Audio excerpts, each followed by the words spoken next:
Bom, gente, com muita alegria, eu vou saudar aqui já para conversar com a gente mais uma vez do outro lado da tela o ex-senador e ex-governador do Paraná, Roberto Requião. Roberto Requião, bom dia. Bom dia, Anderson. Requião, eu quero agradecer demais a tua presença aqui com a gente no Faixa Livre mais uma vez. Sei que faz um esforço enorme para estar aqui com a gente, enfim, a gente sabe da situação que você está passando nesse momento, mas, acima de tudo, eu quero saudar a tua presença aqui diante dessa situação que o país atravessa nesse momento, viu, Requião? A gente tem um quadro muito difícil no país com o governo do presidente Lula emparedado, entre aspas, aí, pelas escolhas que ele mesmo fez ao longo dos últimos tempos, especialmente essas escolhas relacionadas à grande aliança. A gente tem um Congresso Nacional de oposição e um governo que resolveu dialogar, ou, acima de tudo, buscar apoio nesse Congresso para tentar aprovar as suas pautas, enquanto o povo, que seria um ator fundamental nessa disputa pela governabilidade, segue fora do jogo. A gente vai falar daqui a pouquinho, inclusive, Requião, a respeito de mais algumas derrotas que o governo sofreu no dia de ontem lá no Congresso, mas antes eu queria que você falasse, te deixar à vontade para analisar o momento que o país atravessa, o governo Lula encalhado ali no que diz respeito à popularidade, está ali num nível muito baixo de aprovação popular, a partir, obviamente, das escolhas que ele faz, enfim. Como é que você vê esse momento do governo do presidente Lula com quase 2 anos e meio de mandato, Requião? Anderson, eu vejo com muita tristeza o que está acontecendo no Brasil. Você voltou ao jargão do Lula emparedado. Eu não vejo exatamente assim, não. Vamos não fazer acusações, vamos repetir algumas coisas que o Lula tem dito. Ele disse outro dia que o brasileiro não quer mais a CLT, que a CLT não tem mais sentido. Ontem eu vi na internet um discurso do Lula dizendo que há 10 anos atrás nós éramos desenvolvimentistas. Nós acreditávamos que a saída do Brasil era a industrialização e o aumento da tecnologia. Hoje não é assim, nós somos um país agrícola.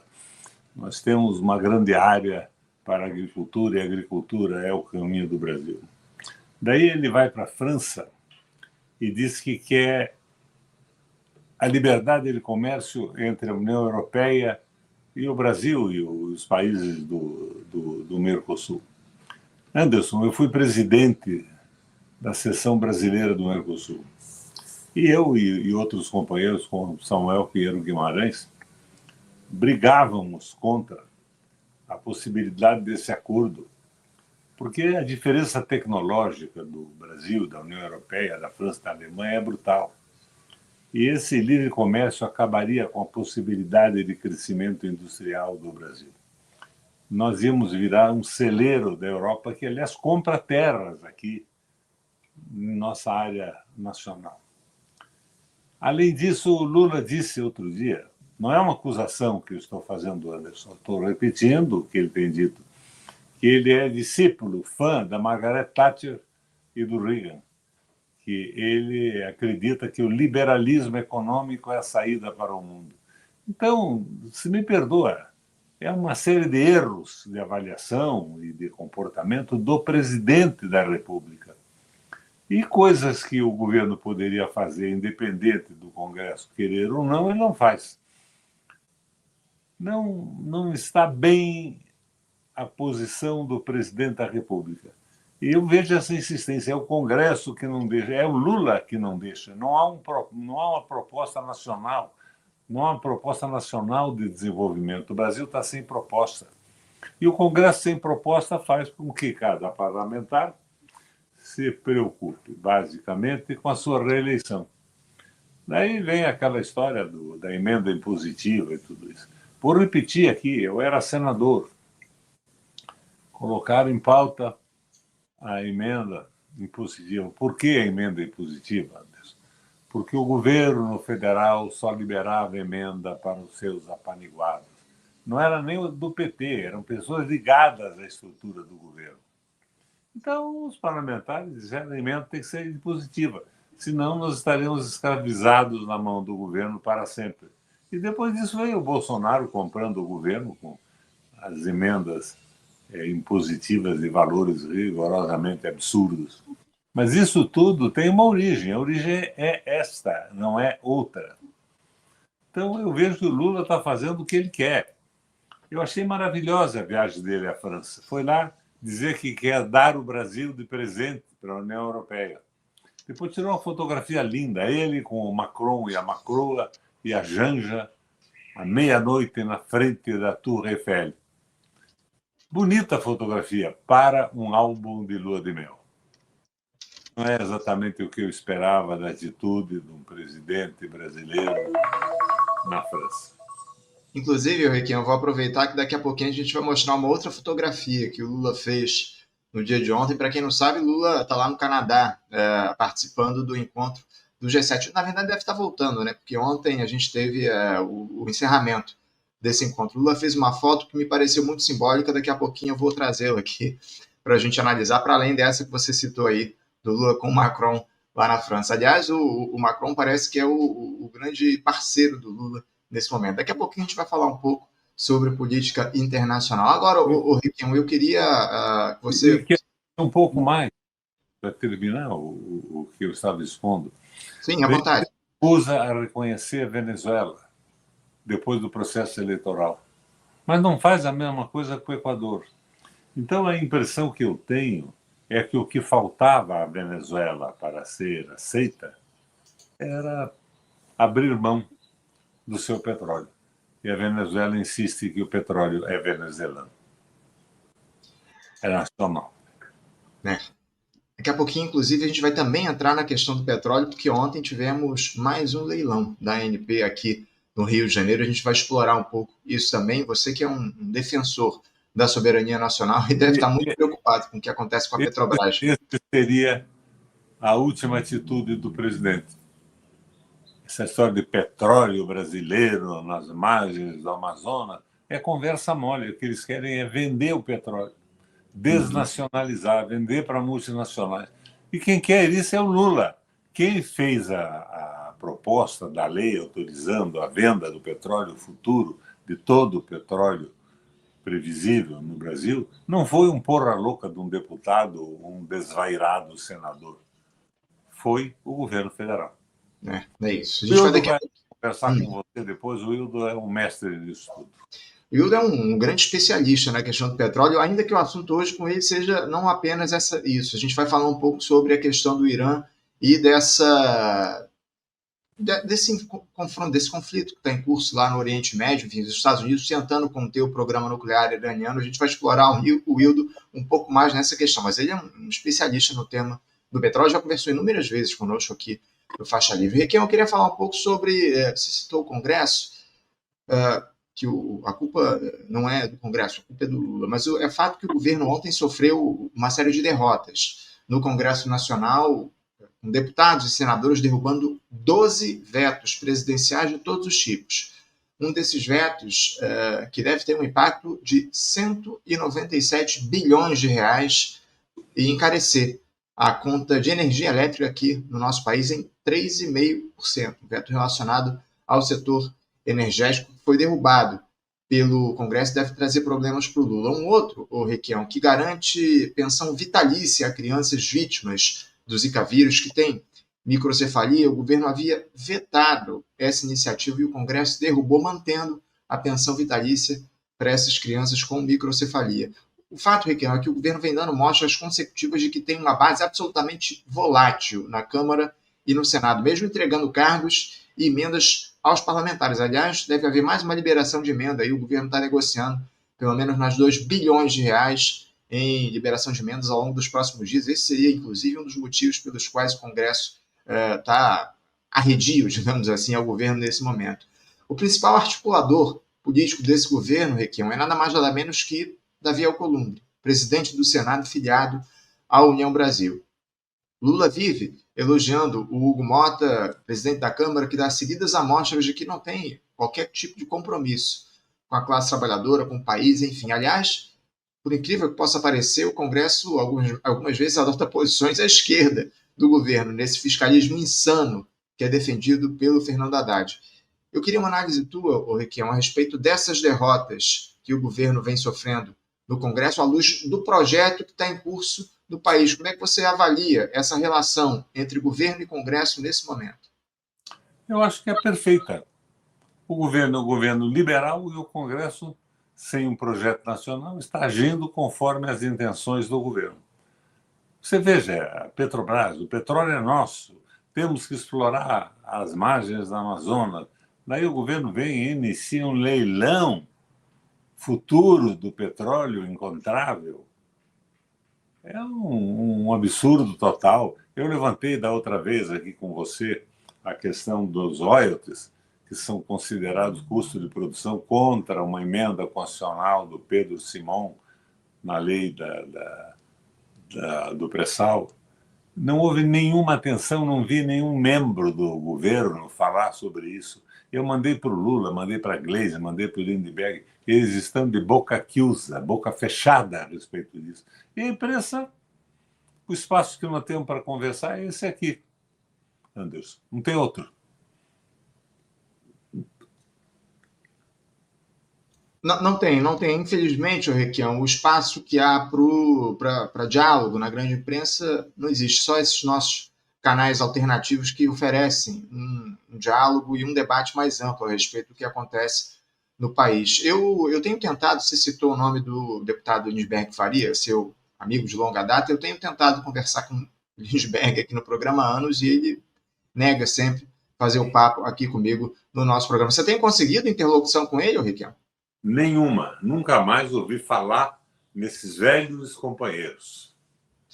É uma pena. Eu me lembro, inclusive, Requião, uma situação, uma ocasião que eu tinha um blog na Carta Capital, um blog há muitos anos, há quase 10 anos, eu tinha um blog de sátira política na Carta, e eu fiz uma entrevista com o Lindbergh, na época ele ainda era senador da República, lá no gabinete dele, no centro do Rio de Janeiro. Eu lembro que uma longa entrevista que a gente fez ali naquele momento pós-impeachment, enfim, eu lembro que em um determinado momento da entrevista você ligou para ele, vocês ficaram batendo papo um tempão e eu ali aguardando para continuar a entrevista com o Lindbergh. Enfim, a tua relação com ele é de longa data e me surpreende o fato de ele, nesse momento, não dialogar nem com você e nem com os canais que fazem a disputa, que fazem o diálogo amplo a respeito do que está em curso, um diálogo sincero e honesto sobre o que acontece no país nesse momento. Eu estou sentindo falta dessa dita ala esquerda do governo, que até tempos atrás ainda era um pouco mais combativa e nesse momento parece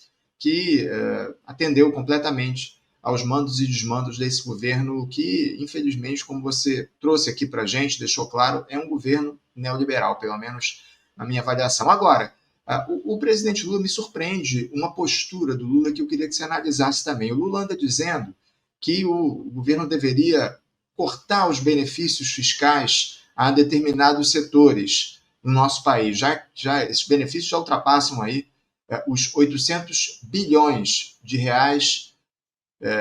Ao invés de se restringir o investimento público, o Lula cobra a redução desses subsídios.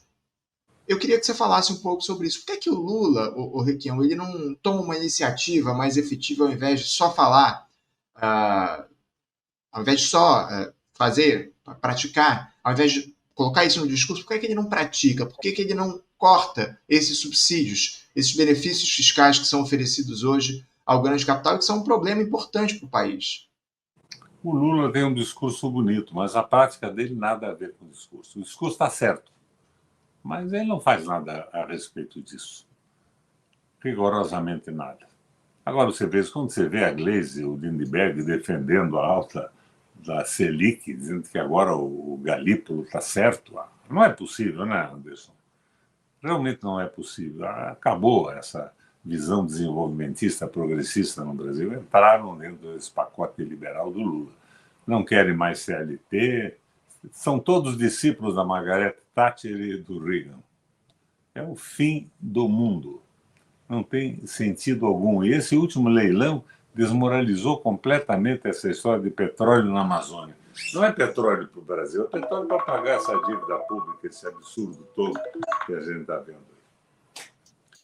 Mas vamos ver se tem uma solução. Não sei se tem. Agora você pergunta, isso derruba o prestígio? Tudo? Claro que derruba.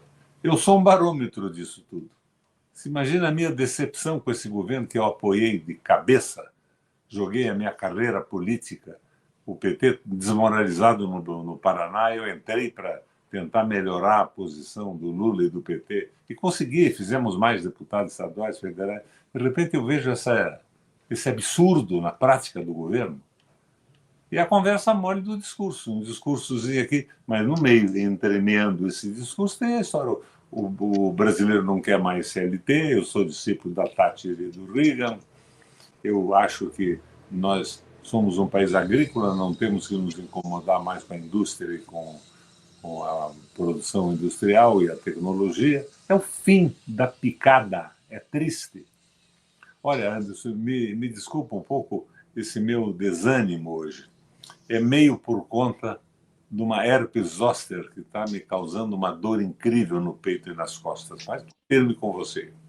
Rapaz, tá. A gente até estava conversando ainda há pouco a respeito disso, sobre essa situação que você vem passando. A gente já está tentando esse diálogo contigo há algum tempo, mas essa questão da herpes está te trazendo muitas dores. Eu até mais uma vez agradeço aqui, o Requião, você está com a gente, esse esforço para bater um papo conosco no Faixa Livre. Esse desânimo, obviamente, está relacionado ao problema que você vem sofrendo, mas acima de tudo, a situação que o país atravessa nesse momento. Eu queria aproveitar que você citou, o Requião, como é que é a relação do governo Lula com a política aí no Paraná? Você falou, já vem falando ao longo dos últimos tempos aqui no nosso programa, de um diálogo do governo com o Ratinho Júnior, que é o governador do estado. Como é que anda hoje essa relação do Lula com o governo do Paraná? Eu fui governador do Paraná 3 vezes.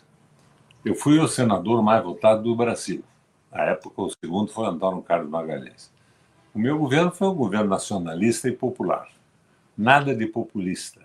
Eu baixei impostos, eu baixei o preço da energia, eu baixei o preço da água e do sistema da Sanepar, de água e esgoto, num momento de grande dificuldade para os brasileiros.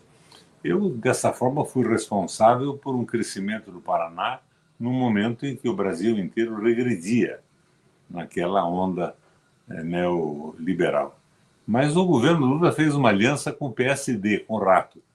E segundo me informaram alguns empresários que participaram da reunião em São Paulo, um dos condicionantes dessa aliança era o seguinte: o Requião tem que ficar de lado. Deixa o Requião fora disso, senão não tem aliança. Mas não é o Requião, não é a pessoa do Requião. Na verdade, são as ideias desenvolvimentistas, nacionalistas, progressistas. Está uma desgraça. O Lula foi responsável aqui pela venda da Companhia de Energia Elétrica. Com o PPI está vendendo a Sanepar. Está apoiando a venda da Celepar. Vendeu o Porto de Paranaguá para Cargill, uma empresa de capital fechado norte-americana, de 2 famílias. Então é um absurdo total. E o PT do Paraná cala a boca. Apoia tudo isso, quando não com o seu silêncio. Então nós estamos vivendo isso. Agora, você quer que isso resulte em crescimento da popularidade do Lula? De minha parte, não. Eu estou decepcionado. E eu sou um barômetro disso tudo. Eu sou um brasileiro nacionalista, progressista. Fiz governos progressistas. Apoiei a agricultura, a pequena e média agricultura. A grande também. Eu não sou um doido de me colocar contra a produção agrícola do Brasil, mas estou vendo que nós estamos só nisso, onde não vai haver emprego, vai haver fortunas facilmente ganhadas, arrecadadas por grupos econômicos. Nós estamos num erro brutal. Você quer que eu faça o quê? Como a Gleisi e o Lindbergh apoia essa barbaridade? Não, não é possível que eu faça isso. Seria jogar a história da minha vida, da luta dos brasileiros, no lixo. Nós estamos completamente errados. Agora, claro, cobrar imposto dos mais ricos, tudo bem. Você não acha bacana cobrar imposto de quem não paga? Tenho certeza que você acha bacana. Só que você não pode achar bacana entregar o petróleo para as multinacionais. Então, são coisas díspares, contraditórias. Inclusive, Requião, tem uma mensagem aqui de um espectador nosso, Nathan Neyman, dizendo aqui o seguinte: entregaram 82% do petróleo da margem equatorial para empresas estrangeiras. Foi Lula, mas tem gente que diz que ele não é ladrão. Natan, a grande questão são as escolhas que são feitas, viu, Natan? Acho que não diz respeito sobre ser ou não ladrão, não tem nada a ver com isso. É o que diz respeito, isso diz respeito às escolhas que são feitas pelo governo de favorecimento do grande capital. É isso que está em jogo, é isso que está em curso. Não se coloca em questão a luta, a disputa no que diz respeito à soberania nacional. O Lula, acima de tudo, ele parece que não tem uma visão mais estratégica a respeito da importância da Petrobras. Você acha que o Lula hoje, o Requião, ele entende o que representa ou o que deveria representar a Petrobras diante de um projeto de desenvolvimento nacional? Claro que não. Ele está representando o liberalismo econômico. Não sou eu que estou dizendo, é ele. Ele é discípulo do liberalismo da Thatcher e do Reagan. É ele que diz que o Brasil é um país agrícola que não tem que se incomodar mais com o desenvolvimento econômico, que não é por aí. É ele que está errado, ele acredita nisso. E nós não podemos concordar com essas teses que liquidam definitivamente o nosso país. Sem dúvida alguma, não dá para a gente concordar com esse tipo de leitura a respeito do que o país atravessa. Tem outra mensagem aqui do Aieso Manhano. Ele diz o seguinte: até alguns meses atrás, o Lindbergh defendia a prisão do Campos Neto, agora defende o aprofundamento da política do Banco Central. É cada uma. Aliás, o Banco Central hoje vai discutir novamente a Selic. A taxa de juros vai ser debatida pelo Banco Central, pelo Comitê de Política Monetária, o Copom, numa reunião vai ser anunciada. E entre ontem e hoje, o BC está reunido lá para decidir qual vai ser a nova taxa de juros. Daqui a pouquinho a gente fala sobre isso também, Requião. Mas antes... Anderson, a minha preocupação do Brasil é que nessa ortodoxia do Banco Central define a taxa de juros. A meta é fixada por 3 pessoas.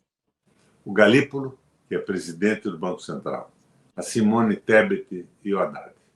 Portanto, são eles que estão forçando, conforme as regras ortodoxas da economia completamente superadas e equivocadas, o aumento da taxa de juros. Não sou eu nem você. É o Galípolo, a Tebet e o Haddad. Eles acreditam nisso. Completamente equivocados, completamente errados. Infelizmente, é uma leitura absolutamente equivocada do que está em jogo aqui no nosso país, essa defesa que há do Gabriel Galípolo. Só lembrando aqui os nossos espectadores, você citou que são 3 pessoas que decidem a taxa de juros, a política de juros aqui no nosso país, a política do Banco Central, a política econômica, monetária, aliás, o Conselho Monetário Nacional, o CMN, Fernando, que é formado pelo ministro da Fazenda, pela ministra do Planejamento e pelo presidente do Banco Central. Mas, para além disso, Requião, hoje, o Banco Central, dos 9 diretores do BC, 7 foram indicados pelo presidente Lula, além, obviamente, do presidente do Banco, Gabriel Galípolo. Ou seja, não há menor motivo para que o BC siga nessa trajetória de alta dos juros. A gente vai fazer uma pequena pausa a respeito do diálogo sobre o governo Lula propriamente. Eu queria falar da extrema-direita também, viu, Requião? Porque esses reveses que o bolsonarismo vem tendo ao longo dos últimos tempos, ontem, por exemplo, houve lá o indiciamento do Jair Bolsonaro, do Carlos Bolsonaro, também do Alexandre Ramagem, ex-diretor da Agência Brasileira de Inteligência, e do atual diretor-geral da ABIN, o Luiz Fernando Correia. Naquele caso foi conhecido como ABIN Paralela.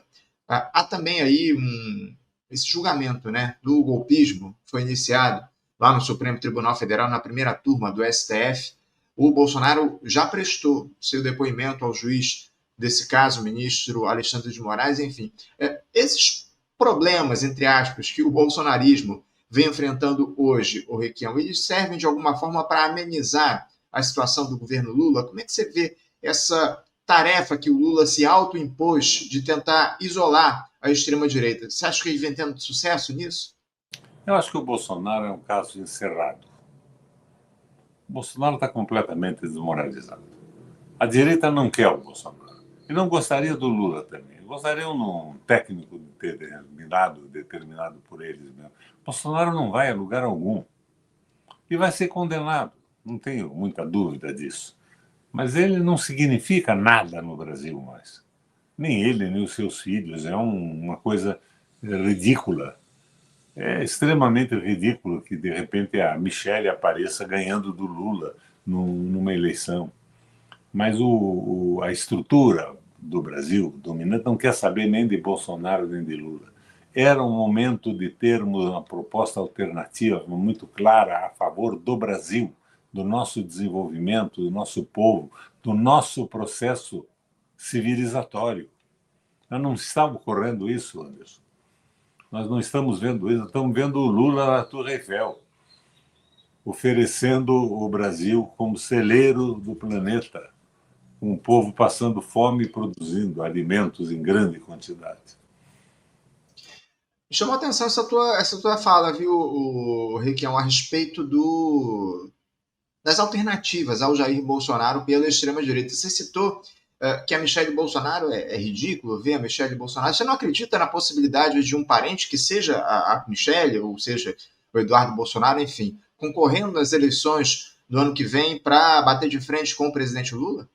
Não. Eu acho que esse é o sonho deles, é o sonho do lulismo que não tem projeto, é o sonho do Bolsonaro. Mas eu acho que a superestrutura que domina o Brasil, o capital financeiro, não quer exatamente isso. Não quer Lula, não quer Bolsonaro. E nós não temos um projeto. Eu entrei na campanha do Lula de cabeça, joguei a minha carreira política para o espaço para achar que o Lula daria o passo à frente, seria um Lula evoluído. E o que eu estou vendo é isso, a fotografia da Torre Eiffel, a Macroa, o Macron, o Lula e a Janja. Não tem cabimento isso virou uma brincadeira. E defendendo o Brasil como celeiro do mundo sem indústria. Não, nós estávamos errados 10 anos atrás. O que é isso, Anderson? E não ouço um grito dentro do Congresso Nacional. O que acha disso a Gleisi? O que acha disso o Lindbergh? O que acham disso os velhos companheiros nacionalistas? Eu fui presidente da Frente de Defesa da Soberania Brasileira, montada com apoio de companheiros petistas. Onde está essa gente? Desapareceu completamente, Anderson. Esse é o problema. Nós estamos sem projeto nacional. Rigorosamente sem projeto nacional. Esse é o problema. O Lula e o Bolsonaro. O que significa o Lula? Significa a Reagan? Significa a Margarete? O que significa isso? Significa o Brasil transformado no celeiro do mundo, sem uma indústria, sem emprego, sem remuneração para os trabalhadores, com educação desmoralizada, saúde precarizada? Quem é que começou a privatização da saúde? Foi o Bolsonaro ou foi no governo da Dilma que criaram aquela empresa? Nós estamos nesse caminho do liberalismo econômico com toda a clareza. O resto é conversa mole. Daí vem o Lula, faz um discurso e no dia seguinte diz que ele é a favor do liberalismo econômico. Requião, eu tratei justamente disso que você citou ainda há pouco aqui no programa essa semana, que diz respeito ao fato de o presidente Lula ele não ter um projeto nacional e, acima de tudo, ele ter o Jair Bolsonaro e o bolsonarismo como uma espécie de muleta para ele tentar reproduzir o seu mandato aqui no nosso país. Você considera isso, não deixando de lado aí que representa a extrema-direita nesse momento histórico, não só no país, mas no mundo, mas essa polarização, entre aspas, que o próprio Lula, de alguma forma, alimenta, isso não serve para que esse projeto defendido por ele, de alguma forma, se reproduza justamente para evitar a extrema-direita? O Bolsonaro é a porra louquice, não é a extrema-direita. Ele é irracional. E o Lula quer essa contraposição porque não tem proposta alguma para o Brasil. Não sou eu que estou dizendo que ele não tem proposta, é ele que está dizendo que ele é liberal, que o Brasil tem que ser o celeiro do mundo. Foi ele que fez o leilão agora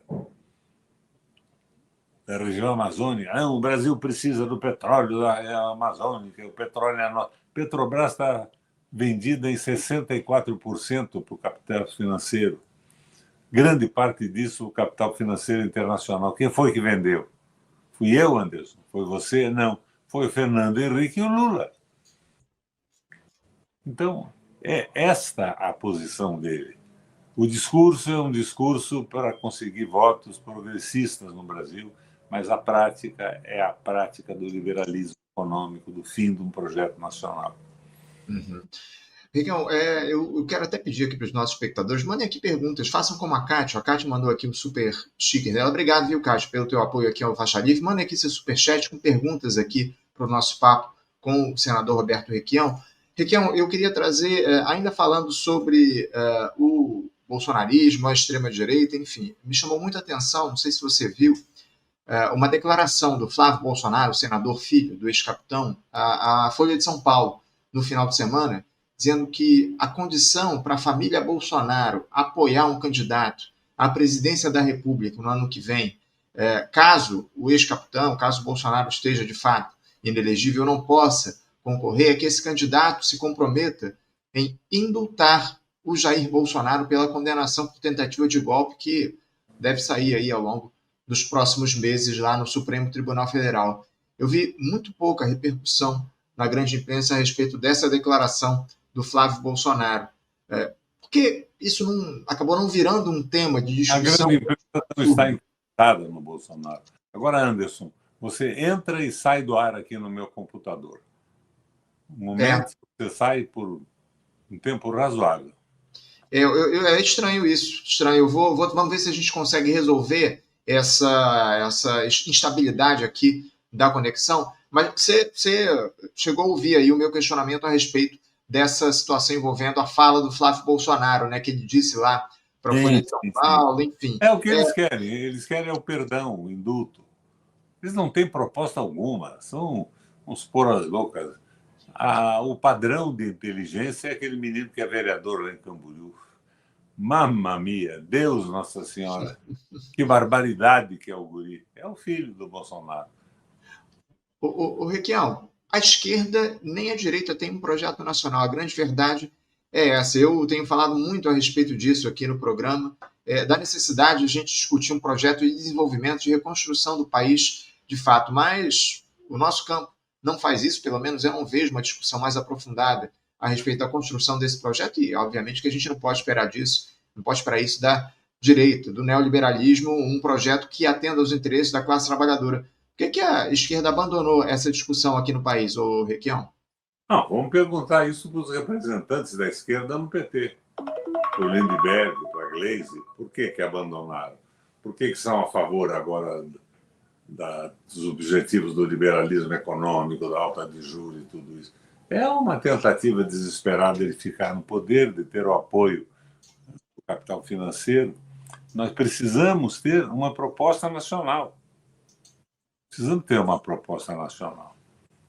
Quem ainda faz alguma tentativa de proposta é o Ciro, mas, paralelamente a isso, diz algumas bobagens terríveis a cada momento, né?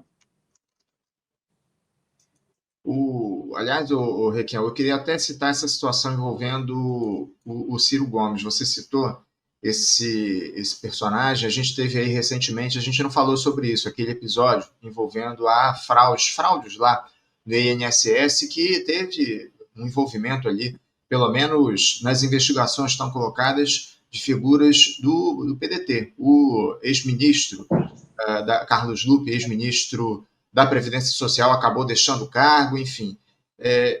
Como é que se avalia esse escândalo, essa situação envolvendo o INSS e outra? Você estava num diálogo muito próximo com o PDT para, de repente, se filiar ao partido, enfim. Como é que anda esse diálogo e se esse episódio, esse caso do INSS influenciou alguma coisa nessa sua discussão com o PDT? O problema do INSS é estrutural, é antigo, são os funcionários concursados.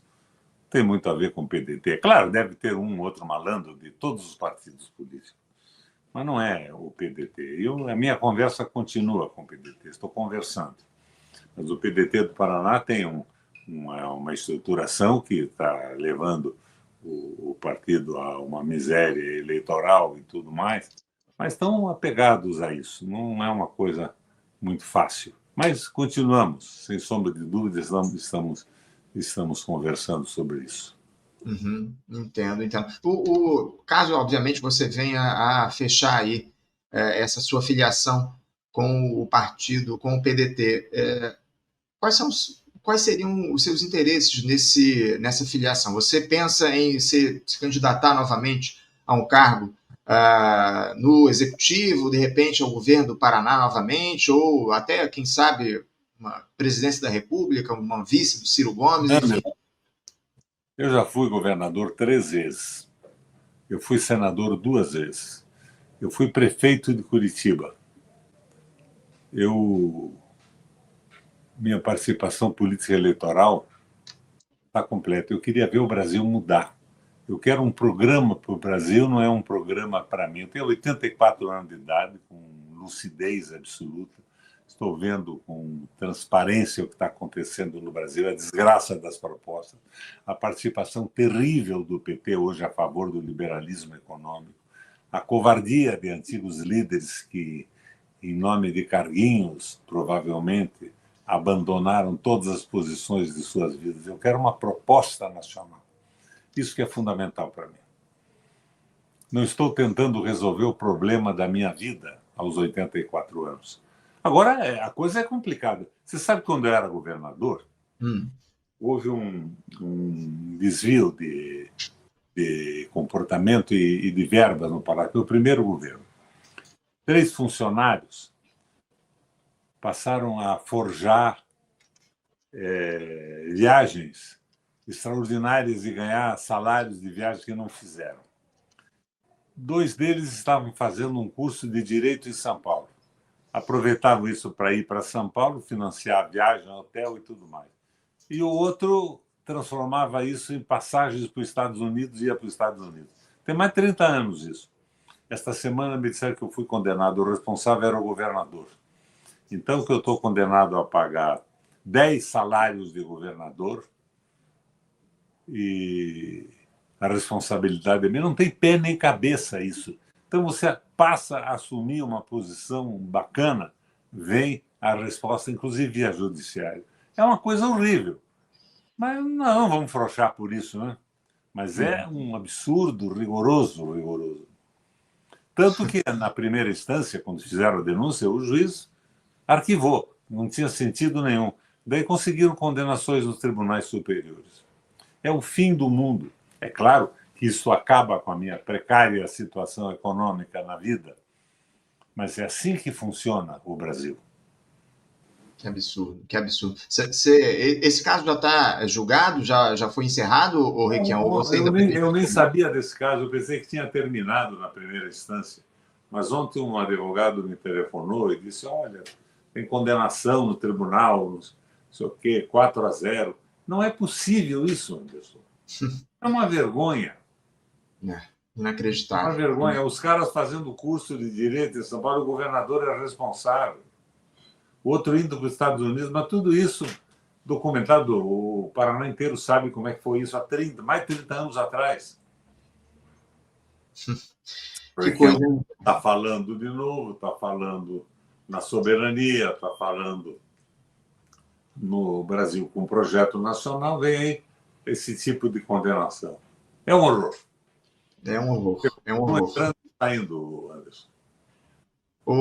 Requião, eu queria aproveitar que a gente está falando sobre o estado do Paraná para falar um pouco sobre a situação do deputado Renato Freitas, deputado estadual pelo PT aí no estado. Parece que ele sofre um processo de perseguição lá na Assembleia Legislativa, enfim, há mudanças ali no regimento interno que justamente podem punir deputados que façam discursos mais firmes, com críticas a outros parlamentares. Eu queria que você falasse um pouco sobre a situação do Renato Freitas aí no Paraná e a própria manutenção da filiação dele no Partido dos Trabalhadores. A gente vai conversar, está tentando esse papo com o Renato aqui no programa para os próximos dias, mas como é que está a situação? Não só, obviamente, eu estou pegando a figura do Renato Freitas porque ele hoje simboliza essa esquerda mais combativa aí no Paraná. Mas, para além do Renato, como é que você vê a situação dos parlamentares de esquerda aí no seu estado?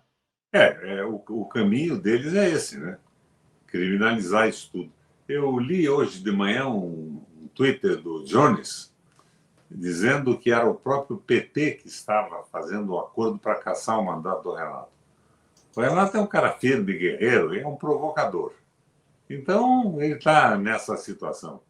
Eu sou um adepto da posição dele. Eu acho que tem que ser provocador mesmo, tem que botar a boca no trombone. Uhum. Mas também não acho que a tribuna do parlamento deva ser o espaço para dizer desaforo, palavrão e tudo mais. Claro. Modus rebus, moderação na coisa, mas firmeza nas acusações. Sem dúvida, fazer o bom combate, acima de tudo, usar esses espaços da institucionalidade do parlamento para fazer a crítica, a denúncia a respeito do que está em curso no país, especialmente aí no Paraná. Requião, eu tenho perguntas aqui chegando. Apoio o Renato. Sim, sem dúvida, não tenho dúvida nenhuma disso. A gente apoia o Renato, a gente está ao lado dele nessa disputa que está colocada aí. Vamos tentar fazer o diálogo com ele ao longo dos próximos dias aqui no programa. Eu tenho uma pergunta aqui do Alan Cláudio para você, ô Requião. É uma pergunta, não é nada fácil, mas ele pergunta aqui o seguinte: bom dia, Requião. Qual seria a saída para o Brasil sair desse sequestro da política pelo capital, de um governo que massacra o seu povo, de uma polarização que só os favorece? Como sair do mais do mesmo? Pergunta do Alan. Projeto nacional, projeto de Brasil com clareza. E somarmos em cima desse projeto. A política está sórdida, está subordinada ao capital. O capital financeiro elege bancadas. Eu vi hoje, no Congresso Nacional, temos fazendeiros e empresários. A representação ideológica partidária praticamente não existe mais, mas precisa haver. Então, tem um projeto nacional. Com um projeto nacional, isso tudo seria diferente. O que é que o Lula propõe ao Brasil? Me perdoa a franqueza, nada. Não propõe nada, propõe a entrega do país para a União Europeia, para levantar uma grana e acabar com a possibilidade de desenvolvimento e de avanço tecnológico. Não pode ser assim. Não dá. A gente precisa, acima de tudo, fazer esse diálogo, esse debate sobre um projeto de desenvolvimento nacional, como você muito bem disse, a gente cobra aqui da esquerda. O Riquinho, a gente falou ainda há pouco sobre essa questão das fotos, né? Eu trouxe aqui uma imagem do encerramento do encontro, a foto oficial do encontro do G7, que foi encerrado ontem lá no Canadá. Aqui essa foto. O Lula aí, nessa imagem, ao lado do Volodymyr Zelensky, o presidente da Ucrânia, com uma pose ali meio de bonachão, celebrativo, enfim, uma expressão corporal que, pelo menos na minha avaliação, não combina muito com o que representam aquelas figuras que estão ao lado dele. Alguns dos representantes do capitalismo predatório aqui no nosso país. Aliás, como eu citei ainda há pouco, hoje o parceiro, o parça do Lula é o Emmanuel Macron, o presidente da França. Você também registrou isso aqui ao longo do nosso papo. Requião, falta postura ao Lula, especialmente nessas cúpulas internacionais, de uma liderança comprometida com os mais pobres. Como é que você vê hoje a figura do Lula não só nessa imagem, mas a postura, a posição dele nesse tipo de evento, de encontro? Na prática, falta projeto nacional e falta compromisso com o desenvolvimento do Brasil, com o processo civilizatório, com os mais pobres e com os brasileiros. Ele está animadíssimo, né? Essa fotografia animada dele aí é semelhante à fotografia com a Macroa, com a Glaze, com a Janja, diante da Torre Eiffel. Não tem muito sentido isso. Ele está animado, está entusiasmado com o papel que está fazendo. Não é o papel, a meu ver, de um presidente da República. Embora a sua posição a favor do multilateralismo e tudo isso é interessante e merece apoio. A gente vai falar um pouquinho, inclusive, a respeito dessas posições do Lula em relação à pauta internacional. E, especialmente, Requião, eu queria te ouvir sobre o que o Lula tem dito ou tem feito no que diz respeito à relação a essa agressão do Estado de Israel contra o Irã, iniciada na última semana e que vem avançando. Níveis de tensionamento que preocupam demais. O presidente não se colocou nessa disputa ao invés, se colocando, como ele deveria, ou pelo menos na avaliação nossa, se colocar ao lado do Irã. O Irã sofreu agressões aí do Estado sionista, o Nicolás Maduro, presidente da Venezuela, se colocou claramente ao lado do Irã nesse cenário. Na semana passada, o Lula já não havia se posicionado em relação ao sequestro da Flotilha da Liberdade, o navio da Flotilha da Liberdade, que tinha o brasileiro Thiago Ávila entre os tripulantes. Aliás, o Thiago vai conversar com a gente aqui no Faixa Livre na próxima semana. Requião, o que justifica essa postura do presidente Lula em relação ao ataque do Estado de Israel ao Irã e esse silenciamento dele em relação ao episódio envolvendo o brasileiro Thiago Ávila, que foi sequestrado pelo Estado sionista? O Lula tem um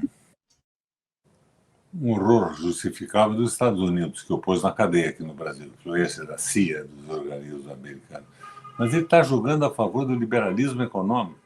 Eu disse para você no começo do nosso bate-papo, por que não reconhecer a eleição do Maduro e meia hora depois da eleição do Equador reconhecer a eleição presidencial que teve mais ou menos as mesmas condições venezuelanas? É isso.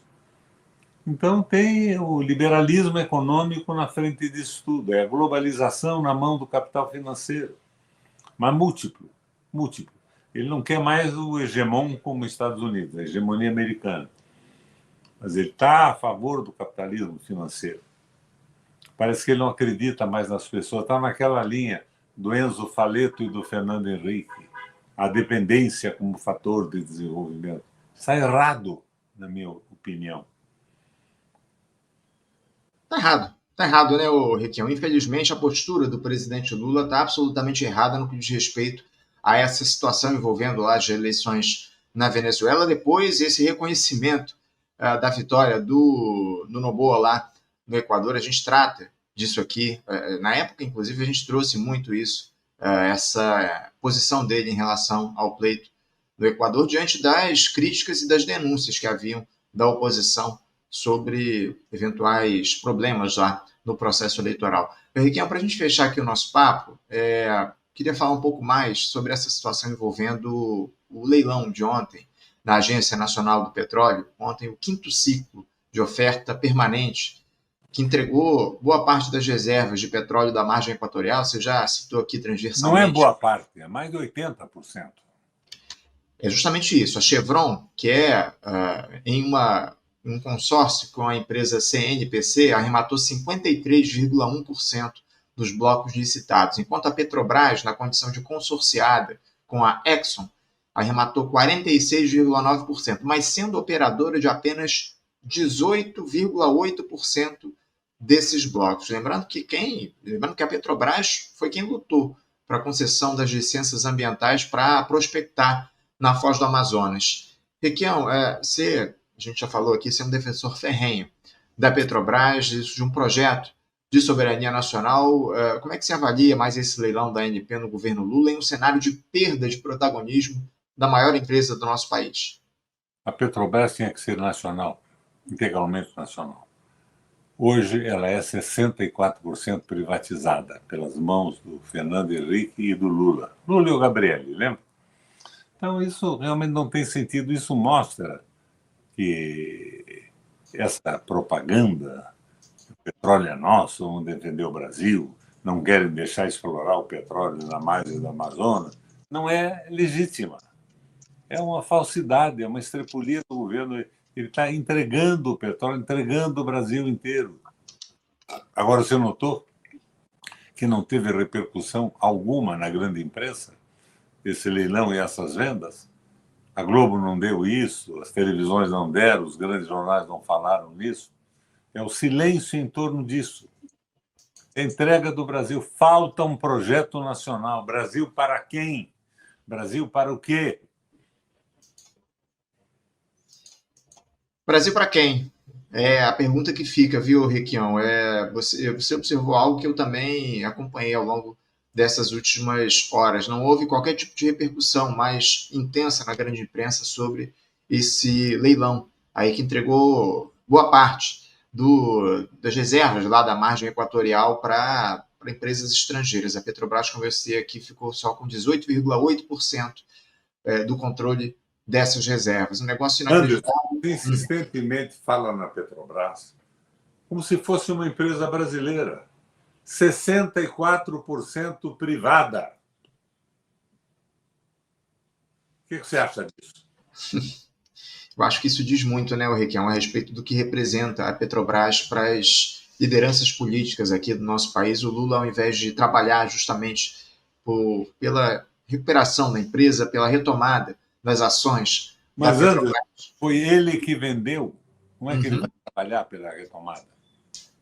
Ele e o Fernando Henrique. Que retomada é possível para ele?